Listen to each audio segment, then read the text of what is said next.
여섯 번째고요. 동기발전기의 현상에 대해서 볼 텐데 몇 가지 현상이 있어요. 첫 번째는 자기 여자 현상이라고 그래요. 이거는 이제 발전기에서 일어나는 현상인데 무슨 현상이냐면 보세요. 지금 요 계좌회로예요. 그리고 여기는 이 동기발전기 회로입니다. 그런데 발전기니까 당연히 이 송전선로를 갖고 있겠죠. 얘가 송전선로예요. 근데 송전선로는 짧게 길어요. 엄청 길겠죠. 그러면은 이게 대지와 송전선 사이에 오랜 기간 같이 가게 되면요. 이 사이에 캐퍼시터가 있는 것과 같은 효과가 나요. 왜냐면은 이게 전선에서 전압이 걸리면은 전류가 빠져나가잖아요.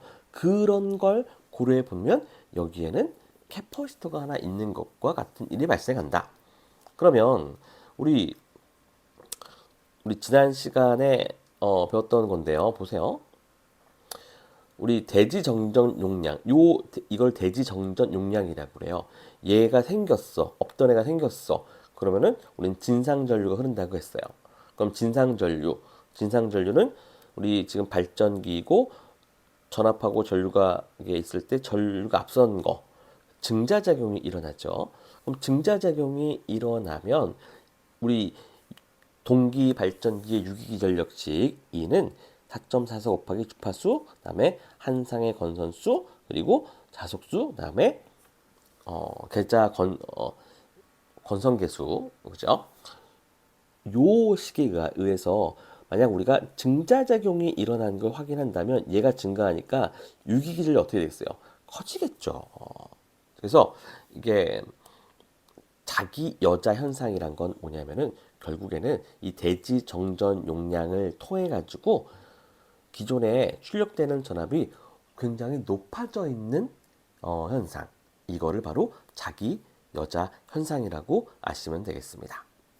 다음으로는 난조 현상이라고 하는데요. 자, 난조 현상이 뭐냐면 정의가 이래요. 발전기에 부하 급변 시 갑작스럽게 부하가 붙거나 뭐 떨어지거나 이런 일이겠죠. 이럴 때 동기 속도를 기준으로 회전자의 속도가 진동하는 현상이랍니다. 자, 이 그래프를 보면 쉽게 이해할 수 있어요. 자, 시간에 따라서 자, 회전자의 속도가 일단 일정하다가 갑작스럽게 부하의 변동이 생겼어요. 그러면은 얘가 동기 속도, 즉 원래 기준되는 속도보다 갑자기 많아졌다가 엄청 줄어들었다가 많아졌다가 줄어들었다가 하는데 결국 동기 속도를 중심으로 마우스 하다가 결국 동기 속도로 돌아오게 되는 게 정상인데 난조 현상은 정상으로 들어오지 못하고 계속 왔다 갔다 거리거나 더 커지는 이런 걸 바로 난조 현상이라고 한다고 합니다. 그럼 일단 발생 원인이 뭔지 우리가 구체적으로 알기 전에 대체적으로 이러한 것들의 관점으로 보면 우리가 이게 문제인지 아닌지 원인인지 아닌지 알 수 있어요. 이거 결국 원인이 뭐냐? 급격한 부하의 변화예요. 원인이. 자, 볼게요. 자, 이런 측면을 봤을 때 일단 첫 번째 급격한 부하 변동이 있을 때 이런 일이 일어나겠죠. 두 번째, 그리고 조속기가 예민한 경우. 솔직히 조속기가 뭔지 잘 몰라요.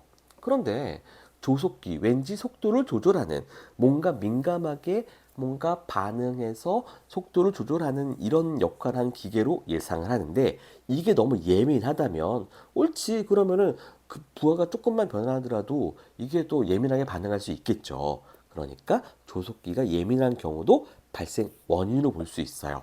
그 다음에 전기자의 고조파가 발생된 경우 우리 고조파라고 하면 이런 거 아닌 이런 거죠. 이거는 고조파가 없다고 보면 고조파가 있는 건 이런 거예요. 이런 거. 선이 뾰족해지는 거. 이런 걸 고조파가 있다고 하는 겁니다. 그럼 이렇게 뾰족뾰족한 게 많은 거는 결국 급격한 변화를 나타내는 거죠. 그러니까 고조파도 이 발생 원인으로 볼 수가 있어요. 그러면 이 발생 원인이 있으면 이거 어떻게 해결하는지 방지 대책이 필요하겠죠. 그래서 첫 번째는요, 제동 권선을 설치한답니다. 제동 권선은 뭐냐면요, 이거 동기 발전기에 이거 회전자 계좌예요. 그런데 여기가 예를 들어 N극, 여기가 S극이라고 할 때 그 끝 윗단에 이렇게 이 금속으로 된 뭐라고 할까요? 막대를 넣는 거예요. 이런 걸 제동 권선이라고 합니다. 이런 걸 설치해서 자, 우리 난조를 막을 수 있고요. 두 번째, 플라이 휠을 설치한다. 이거는 이 축에다가 무거운 바퀴를 달아 놓는 거예요. 물론 이걸 처음에 이 구동시킬 때는 힘이 많이 들지만 갑작스럽게 부하가 변화가 됐을 때 이 플라이 휠을 달아 놓게 되면 그런 변화가 영향이 좀 줄일 수가 있죠. 그 변화의 영향을 줄일 수가 있겠습니다. 그래서 플라이 휠을 설치한다도 되고요. 아까 이 조속기에 대한 얘기가 나왔죠. 이 방지하기 위해선 당연히 조속기의 그 민감한 정도를 줄이면 되겠죠. 그래서 이렇게 세 가지 우리가 생각해 볼 수가 있었습니다. 그럼 이러한 자기여잔상을 방지하기 위한 거 간단하게 생각해 보세요. 그 지금 대지정전 용량이라는 앱 때문에 이런 일이 발생했어요. 캐퍼시터가 예상하지 않게 생겼기 때문에 그렇습니다. 그럼 이 캐퍼시터를 없애는 거, 뭐 리액터나 L 값을 뭔가 늘리면 되겠죠. 자, 그래서 불로 리액터를 병렬로 접속한다라고 했을 때 방지 대책이 되겠고요. 그리고 동기 조상기라고 해서요. 결국 뭐냐면 우리 이 동기 전동기를요. 계좌 전류를 조절하면 그 계좌 전류에 의해서 거기 흐르는 전기자 전류를 이 진상 전류나 지상 전류로 바꿀 수 있어요. 요 다음에 나온 얘긴데 그래서 이때 뭐냐 부족 여자 운전을 해서 지상 전류 즉 L이 붙어 있는 것과 똑같은 전류를 흐르게 한다. 예, 그런 방법을 쓰면 된다. 이렇게 우리 이해하실 수가 있습니다. 지금까지는 동기 발전기에 대해서 학습을 했는데요. 동기 전동기로 넘어왔습니다. 그런데 대체적으로 동기 발전기가 동기의 핵심이기 때문에 동기 전동기에서 그렇게 많이 볼 건 없어요.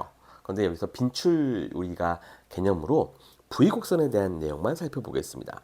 자, V곡선이 자 뭐냐면 동기 전동기의 특성을 나타낸 이 곡선인데요. 자, 한번 설명을 드려볼게요. 지금 동기 전동기가 있어요. 지금 여기가 전원이고 전원이 여기서 공급을 해줘가지고 동기 전동기가 회전을 해요. 물론 회전은 얘가 하겠죠. 계좌가 하겠죠. 예, 회전해요. 자, 그럼 동기 전동기에 부하하고요. 여기 입력되는 전압 요거하고 얘가 뭐 회전할 때 무거운 부하가 달려 있겠죠. 얘 두 가지가 일단 일정하게 만들어요. 그 다음에 여기에 흐르는 전류, 계좌 전류를요, 조금씩 변화를 줘요. 조금씩 변화를 주면 이때 뭐가 달라지냐면 여기에 흘러 들어오는 전기자 전류와 그리고 이 전류가 갖고 있는 그 이제 진상 전류, 지상 전류 이런 거 있죠. 이런 위상에 대한 정보가 뭔가 달라져요. 그래서 그 달라진 걸 그림으로 그려보니까 이런 모양이 나오더라라는 게 바로 이 동기 전동기의 뭐예요? V곡선이에요. 자, 그럼 곡선에 대해서 구체적으로 볼게요. 그래서 계좌 전류를 조금씩 증가하면 흐르는 전기자 전류가 이런 V자 모양을 이루더라. 그런데 이렇게 V자 모양을 이루는 이 점을 이어보면 이 점은 결국 역률이 1인 위치를 나타내고 이것보다 계좌 전류가 커지면 진상 전류가 흐른다고 하고 또는 이 상태를 과여자 됐다고 봐요. 그리고 반대로 이 점을 중심으로 계좌 전류가 낮아지면 지상 전류, 즉 L 부하가 있는 상태이고 여자는 부정 여자가 된다. 그리고 여기는 과여자가 되고 여기는 C가 그 캐퍼시터가 달린 효과가 난다. 이렇게 이해하시면 우리는 완벽하게 이제 동기 전동기에 대해서 이제 알게 됐다. 빈출된 우리가 이해할 수 있는 부분에서 학습을 했다라고 보시면 되겠습니다.